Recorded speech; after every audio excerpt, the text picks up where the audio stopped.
center when they moved the motion against him. Against him. He was not ready, he wasn't prepared for this. And all of a sudden, he's no more the speaker.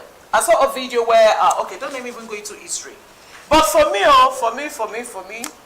Ogun State, your governor, if they should ask the governor about this, he should have something to say. Even according to the law, it's none of his business. And it could still be his business because it's a state. It's the first citizen of that state. And the speaker has been removed. So let's still keep our fingers crossed because they have a new speaker. Ekuda Isi, what's his name, has been restored immediately as the new speaker.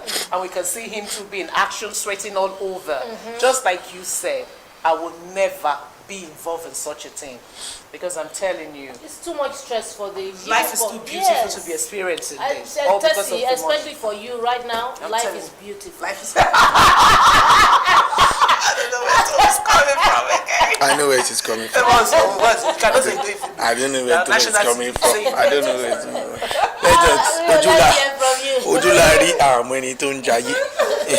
Exactly. All right, but this is it. Firstly, I like to say and I like to remind us about Honorable Adedayo, the former former local government chairman of Ijebu East local government. At the point in time, raised a case against the governor of Ogun State. Ask me what's the end of that man. He was eventually impeached. It was at that time they realized that there was a misconduct of action and probably misappropriation of whatever funds, And however, he was impeached. Before then, he was in the custody of the DSS. What am I trying to say? It's getting to look as if anytime you are against somebody in that state, I don't want to mention name, your political career can start shaking and the foundation can be disappearing without your consent.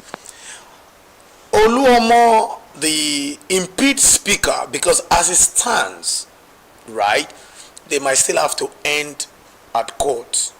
They might still have to go to court. The court might still have, to come in because there will be legal action in as much as it is not a general consensus, right? Because it's 18 out of 26. And perhaps the speaker, I really haven't gone deep to that place, but if it has to go by violence, then the court might have to come, because if you want to impeach somebody, I feel like there should be general sittings. Everybody must be on seat. Then you can do 2/3. Then you can do. I get, but this went so violent. Oluomo was reportedly at the June 12 Cultural Center, Kuto, Abeokuta, a place that is very close, while they were doing swearing in of some judges in the state, and then they just said about, oh, you have been impeached and all, and then it's moved. But don't forget that sometimes in September 2023. Oluomo was arrested by the EFCC when they alleged him of 2.4 billion naira, fraud. However, the people that are in the same house with him have always come out to say this man is proud, this man has pride, this man is not humble. Yes, the same Oluomo. Like, this man is not humble. They said the man lacked focus and transparency in his leadership. So there has been several allegations. It's not like it's just today that, they just decided, we are going to impeach this man, and they impeached him. So it's like this thing has been piling up. They said this man is arrogant. He has poor leadership style, financial misappropriation. Then the one that pisses them off more was, they said Oluomo liked to incite the members against themselves. Oh, divide and rule. Like divide and rule. So all those ones that I compiled together, like, you cannot continue to lead us. But what my question? We had election, and you guys re-elected Oluomo. It's like Lagos State House of Assembly should now come and be telling us Obasa Mudashiru has a poor leadership style. And I'm like, did you guys close your eyes when you elected him back to say, come and continue to speak for us?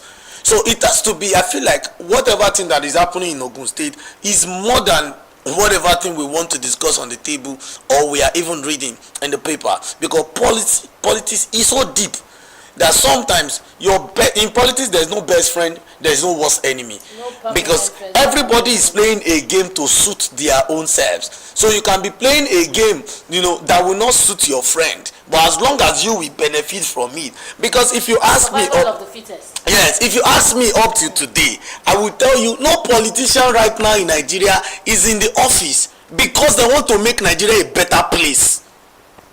In as much as you still see EFCC, I'll give you an example.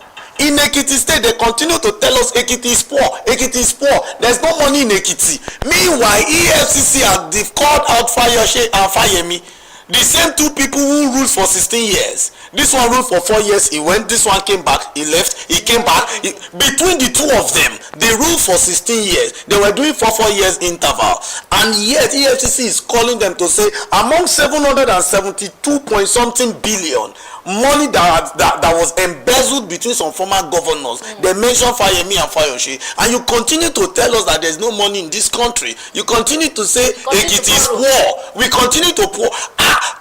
How can Speaker of Ogun State embezzle 2.4 billion? How? Are they the one collecting the taxes of the state? Are they the one in charge of the financial state of the state? How did they to the money? How? So there is corruption. So you have to. No, I'm even saying this. If you're talking officially, yes. Even if you embezzle money, let's talk about millions at us. We are talking about billions. That means the governor must have allocated some money that they are supposed to use for their state constituencies projects, and they siphoned that money in their pocket. And nobody is saying we want to for 2.something billion one person because he's a speaker.